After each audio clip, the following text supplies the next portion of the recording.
அனைவருக்கும் வணக்கம். நாம் இந்த வீடியோவில் அரசியலமைப்புலையும் மத்திய மாநில உறவுகள் பற்றி தான் பார்க்க போகிறோம். ஃபஸ்ட்டு இந்த மத்திய மாநில உறவுகள் அப்படின்னா கூட்டாட்சி தத்துவத்தை தான் சொல்லுது.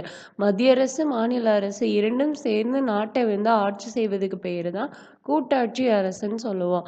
இந்த கூட்டாட்சி அப்படின்ற கருத்து எந்த நாட்டில இருந்து நம்ம எடுக்கப்பட்டது அப்படின்னா கனடாவில் இருந்து தான் எடுக்கப்பட்டது.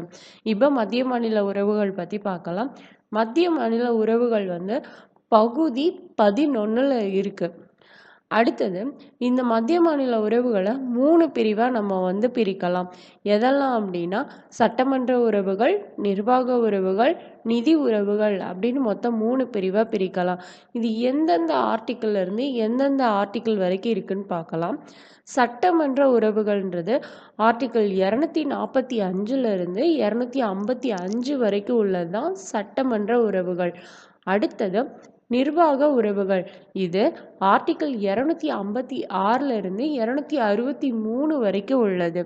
அடுத்தது நீதித்துறை உறவுகள் அப்படின்றது ஆர்டிக்கிள் 268 இருந்து 293 வரைக்கும் உள்ளதுதான் நிதித்துறை உறவுகள்.